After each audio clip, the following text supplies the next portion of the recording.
Modern Storage Unpacked. Let's go.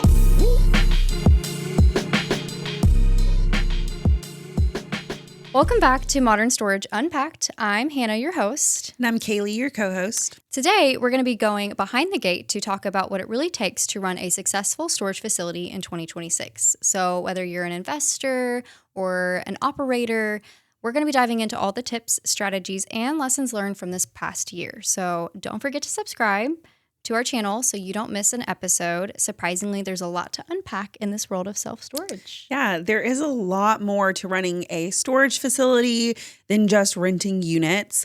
From staff training to revenue strategies, security tech, we're going to break it all down for you today. Absolutely. I think the first thing that you should absolutely start with, and one of the biggest points, in my opinion, is staff training and that customer experience that tenants feel whenever they come into the facility. Obviously, starting out with staff training. So how staff can really make or break the tenant experience. A little bit about that. Have you went through like a drive-through recently, let's just say, and the worker there that was either giving you the money or taking your order, like you're in such a good mood, and then you go through this drive-through and it just ruined your whole day? Oh yeah, sometimes I'll sit there and I'm the one that's made to feel stupid. Like I don't know, like I'm supposed to know everything before even pulling up, and it's kind of like I was hoping to just get my meal and move on. Yeah, and it just like really customer service can really make or break the experience. And Modern Storage does hire and train the best of the best. Sets us apart from a lot of our competitors, that's for sure. And I mean, it is important to keep that consistency in the training program. Absolutely. You know, structured daily tasks, just your duties to keep the facility in tip-top shape, and definitely that accountability towards the staff, making sure that they're addressing tenant issues. All of that is all encompassing of making sure that you have the best customer experience, making sure that you are training. Yeah, best. absolutely. I was surprised. We brought in a new hire recently, and going through training, they had previous storage experience, not with us. They were surprised that we were very structured. Like they didn't have previously like daily checklist of like cleaning duties and things like that. And he said as a manager, it was really hard to hold his staff accountable when there wasn't like a really, well, you were told to do this. It was kind of just like whatever you see needs to get done, gets done. And obviously that's not going to really get that done. So also to kind of touch on that, personal touches with the tenants really also improve retention, like tenants staying with us, not just getting them in the door, but having them stay with us. Different things like staff remembering their names or faces, showing new move-ins to their unit like personally, not just like giving them a map like, here you go, good luck, don't get lost, you know, building rapport with people when, like as they're in, like if somebody's coming in for one of our Starbucks coffee, you know, like how's your day going, or how's your Christmas going, or, you know, if you remember something specific about like, oh, I was moving with my grandma, how did that move go? How's your grandma doing? Little things like that, I feel like go a long way, just adding that personal touch. Yeah, and I mean, again, that exceptional service does impact long-term occupancy. Even if they don't stay at that specific facility location, we want them to stay with us no matter where they're moving. We hope that they search for a Modern Storage because they already have that excellent customer service. They know that the staff is personable, know that they're going to help them. And that is, you know, something that you can't pay for. That is something that, you know, you really do have to take the time and train your staff to make sure that that is really big and important, because they're seeing those tenants every single day. They're the ones that are touching your prospects, making sure that they come in again after the first, you know, initial call. So all of that's really important. Absolutely. And also staff being able to properly communicate with their tenants in a lot of different areas. That's a huge thing. Like little things like if you're having snowplow on the property, you know, letting them know past due on payments. It just makes them feel like a little bit more cared for. And you know, not like an inconvenience if they do reach out and need something. And they just feel like up to date and know what to expect maybe when they come around on the property next. And that just kind of makes them feel a bit more cared for and want to stick around. So as a manager yourself or a former manager, you know, what's one small staff habit that makes a huge difference that you've noticed for tenants? So this might seem small, but it is very powerful. When a customer walks in, standing up. Yeah. So standing up when somebody walks in, it gives them the that like they have your full attention span. I've gone to facilities, a lot of things a lot of things that we do, we kind of go shop around to different places. And when you walk in a place and they're just kind of sitting on their computer, they're still typing, they're doing this, like you kind of feel burden on their day, if that makes any sense. And so when you go into a Modern Storage, you'll notice our staff stands up, whatever they're doing, it's put on pause. How can I help you? Like that, it's hard to get past that as a first impression, in my opinion. And it's small but powerful. I would agree, especially again in today's day and age. Sometimes you walk into a building and everyone's just looking at their phone, looking at the computer, and you're like, hi. Yeah, like you walk into a restaurant and it's like, please see host to be seated. And so you stand up there and like you just see all the staff looking at you like, is she gonna seat herself, or I don't know? Like, what is this? What am I supposed to do? So it definitely goes a long way, in my opinion. So how do you guys, train new managers or new team members so quickly but effective? Yeah, this is big because we're definitely growing a lot, and so with that, there might be times where we're gonna have to pull people from other places, or even just like staffing schedule. If somebody calls out, like. We need to make sure everybody, regardless of how new you are, is well trained. So we try to get all that done out the get-go. I would say definitely just having a structured guideline to go by.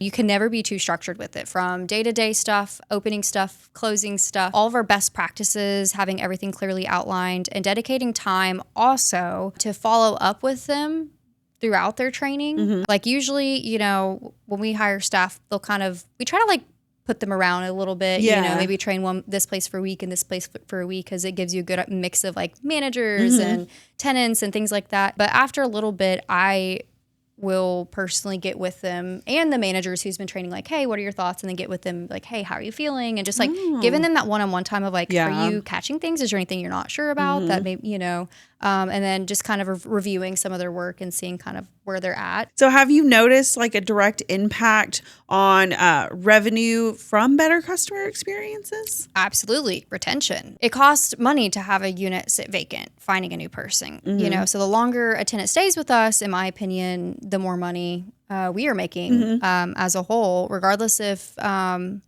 if it sits vacant. Let's say we do pricing increases and they end up moving out and it sits vacant until we get somebody put in. Like, I think having retention regardless is the best. Yeah. You're not having any vacancy loss on that. So just kind of going into the things that we have that make us great, that really sets us apart from everyone else. I had this customer.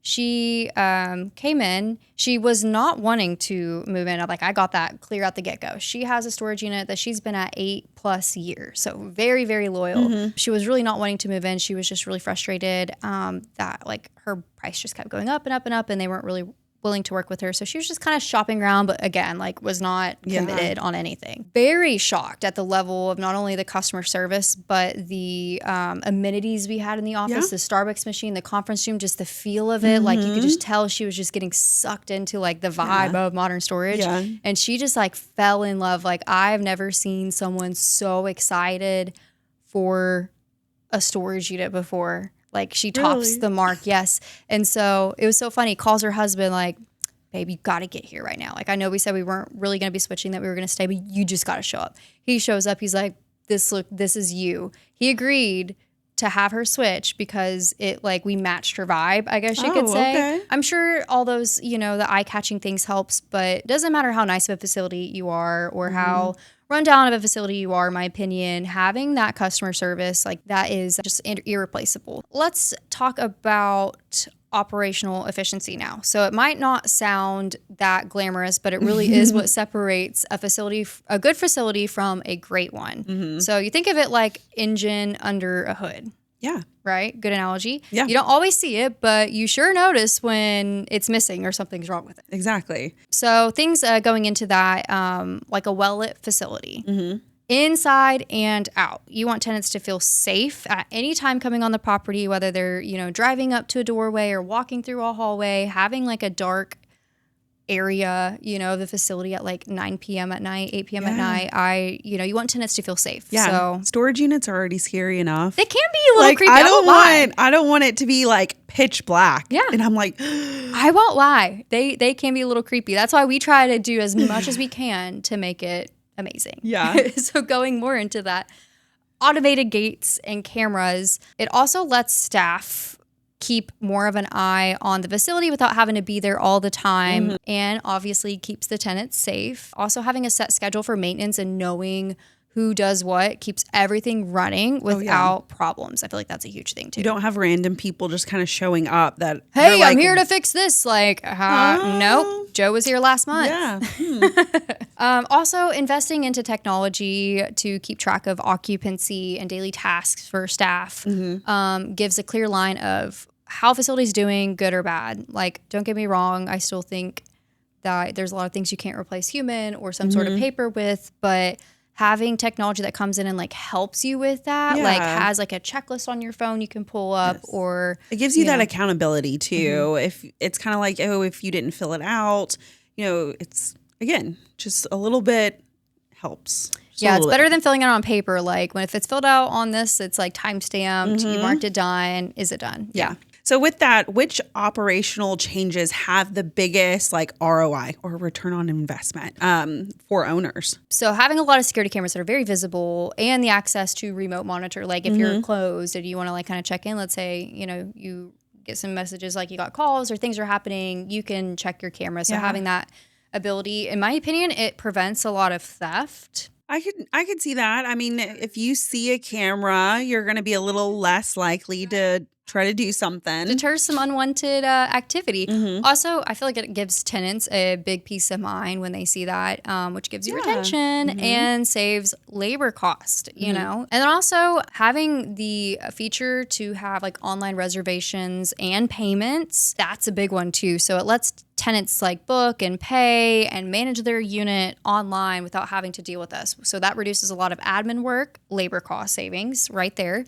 Phone traffic, again, labor cost savings. And that also pulls your time back away from somebody just making a payment into somebody that really wants to, walk in and get that tour experience. But also increases occupancy for being able to just book a unit, reserve a unit online.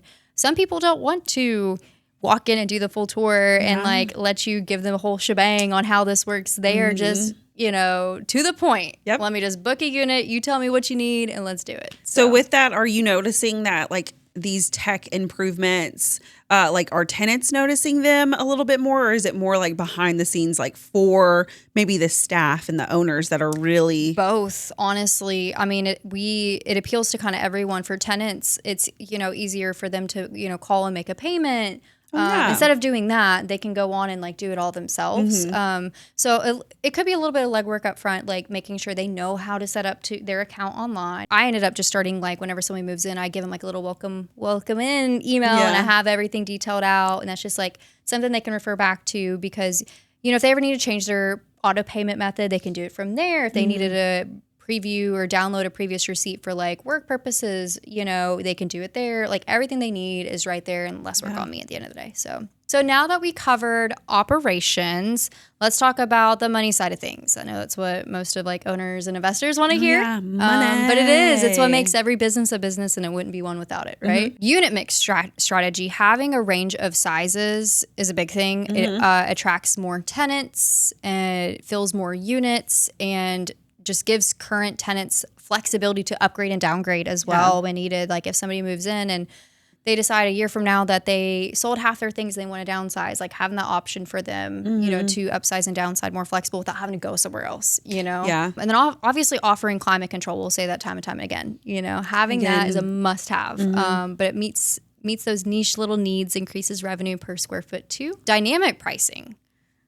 I think this is like a new thing kind of rolling out in the self-storage industry. It's been out a lot for like, airplane tickets and maybe apartment rentals or just rentals in general. But it has started to kind of hit into the self-storage world. And I think it's a great thing, in my opinion. If you don't know what dynamic pricing, it's pretty much rates that are adjusted based off of the demand or season or occupancy. And I would best describe it like airline tickets, like how many seats are left on the plane. Yeah, very much so. I would say that's pretty much our outline in the storage industry is very much based on the way that plane tickets are done. What it's designed to do is obviously maximize the income from units that are very highly desirable, but also helps fill those units that might otherwise stay empty. Checking with competitors' pricing every month is a huge thing. It helps you ensure you're staying in market and you're maintaining a steady flow of traffic.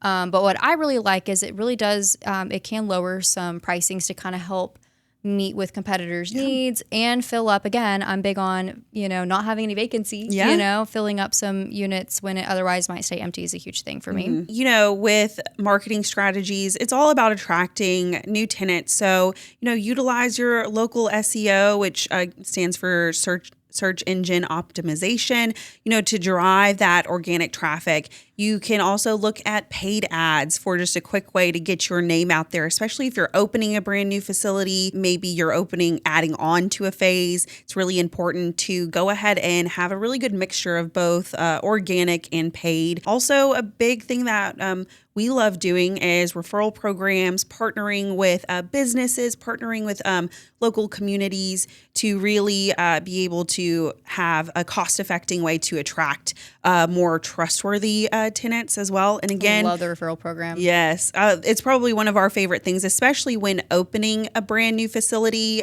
It's really important to embed yourself into the local community. Yes, you want to make a good name for yourself. Yeah, that's going to be your constant move-ins and move-outs are going to be that local community. So making sure that you have established a really good name for yourself, because word of mouth, you cannot pay for that. And if you want people to always speak highly of your facility and your brand, with that is social media. So again, we are very big on social media. It really just engages those potential tenants. It also just helps build credibility. We like to post a lot of pictures from the actual facilities. So you're not getting these cookie cutter AI generated images of just random storage units. These are coming from our actual facilities.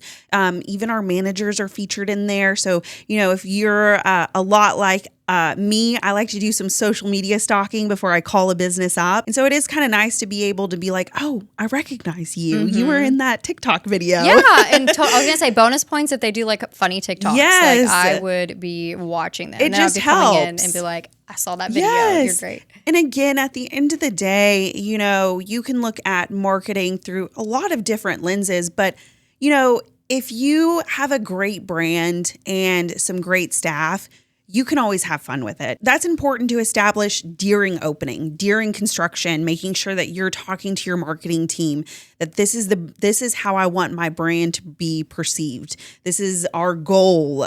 So it's always important when you're thinking about whether you're taking over a current facility or building one. What is the voice? What's it going to sound like? Yeah. So that's always really important. Points. So with that, I have a question. How do you decide which unit mix will perform best for your own market? I know, we do a lot of market research and kind of look at competitors because, we don't necessarily always want to build what's already available, No, 100%. I think for one, you got to analyze the local demand, maybe go around, look at other places, see what units they have to offer, how full are those type units. Yeah. Also look at just the area in general. Is there a lot of colleges that could make for smaller type units? If it's more of a suburban type area, maybe larger for larger families, things like that. So there's a lot of different ways you can look at it. I feel like having a good mix of everything, but the ones that you really want to focus on really just depends on the local demand. Yeah. You don't want to have 200 10 by 20s and 100 10 by 10s and you're always sold out of 10 by 10s, but you're never renting those 10 by 20s. That's how you are going to tank. Yeah. So it's really understanding your market. And the thing is, the market could change a lot.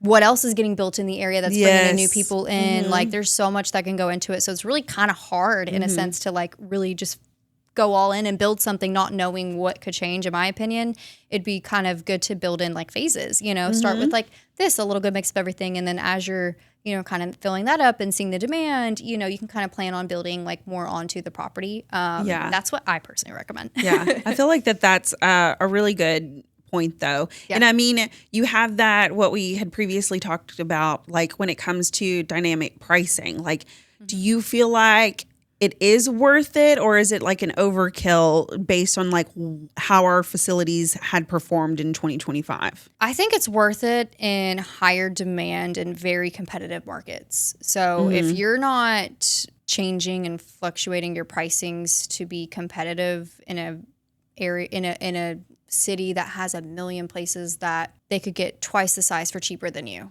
100% you're going to struggle. Yeah. So I think if it's a very competitive and a very high demand area, 100% worth it. I don't feel like it is as much worth it in more smaller facilities or markets where pricing is pretty stable. It doesn't fluctuate much. That's different. The biggest way to look at that and see if that's happening is by checking your competitors' pricing. Yeah. Every month, do it. Maybe more than once a month, do it. Like, have a market comp survey. Have your managers or assistants fill those out. Like, I don't know how places are, I know of some places who don't do it, Everything is online. You don't have to call around. You could just go on their website. Almost every pricing's online. So check and see what the competitors in that area are doing. And then also, I keep, track of the previous ones. You can see how well it fluctuates. Yeah. If it's not fluctuating much, like $5 here and there, dynamic pricing is probably not for you. Yeah. And I'm sure, again, it does depend on like your location, your facility, and if that's something that like your staff can keep up with as well. It's definitely a lot on both, location staff, and if you do have a corporate person constantly in there changing all of the stuff, it can be a lot. It can definitely be a lot. So since you're the marketing guru, I'm going to ask you, what marketing channels really drive up occupancy today? I mean, you're talking about Google. I mean, it's probably number one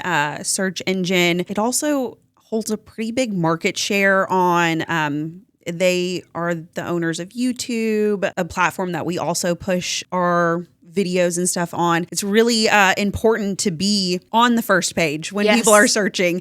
So that's where are you on that page? Exactly. You want to be on the first page. So it's really important that you have really good, strong Google keywords. You're really paying attention to what people are searching for. And it really does go down to your location. Each location is so different. They have so many different markets based on income, based on, you're talking about how many people own houses in that area versus who doesn't. Yeah. Is it a big college town? So that's a lot of stuff that, we also try to keep in mind too, as well as just like your online reputation. Again, people are reading your reviews. 100%. People are finding the reviews and they're reading about them. So it is so important that you have someone, if not dedicated, at least part-time dedicated to going online and just doing a simple search, making sure no one's talking bad about you online, on social media, because again, word of mouth, you cannot pay for. And once you have a horrible reputation, you're just going to spend so much time trying to build that back up. And so it's just not worth it, especially for one or two tenants that maybe are really upset over a simple misunderstanding. Something that could have probably been resolved easier with a phone call. Yeah. So it is really important that you're paying attention to your online reputation. People will go back 5 years ago and read them and might bring them up today. So it's so important that you do respond to the bad comments, that you have moved on from it, because again, in this today day and age, that's how people review you. That's how people pay attention if that's where they should go. It's like your score, your credit score or grade score, whatever you want to call it. Yes, you have your online score. So yeah, those are some really big things to really keep in mind. Again, if you are opening a new facility in 2026, you're building, go ahead and claim your username. Go ahead and start building your pages, because that brand reputation starts as soon as construction starts. So absolutely. Good advice, Miss Kaylee. Thank you. So let's go into the security. Let's talk a little bit more into that. Not just like cameras and locks, but the smart innovations that really truly keep all the tenants safe, their belongings safe, and actually pay off, in my opinion, for facility owners. So it's not just like extra money you're throwing out the door. We're getting some return of investment, you know? Video surveillance. I know we kind of talked base on this a little bit more, but cannot emphasize this enough. For video surveillance specifically, as just like a tech feature, it helps staff monitor remotely. It improves owner response time, in my opinion, for suspicious activity. So like, you're going to be more eager and more likely to catch things if you can review that anywhere. Obviously deters crime. Also having access controlled systems and gate automation. I'm going to go into this a little bit more. So it controls access, which like permissions between like staff and tenants. Oh yeah. There's a lot of different uses, vendors as well. That helps. So you can control like staff can have access 24/7, or maybe just the manager does and the assistant or the new hire doesn't. Vendors, you can have access to the office since you're just helping fix and unclog the toilet in the bathroom, but you don't have access to the other units where people, are storing their things. And it instantly locks out tenants who haven't paid their rent. So we don't have to manually go in there doing it, which saves labor costs. Tenants really do value security at the end of the day. All those security features when they're choosing a facility, I feel like that's a huge thing that they look for. And I know us at Modern Storage, we got a big old TV behind our front desk that shows all of our camera angles. It kind of flicks through all the cameras that we have. And that's like a big thing that we really want to push out there. Because it's not a dollar wasted, in my opinion, on that. No, and I do feel like as just a brand new tenant, or again, if I'm shopping, I'm walking in and I see all those live security feed.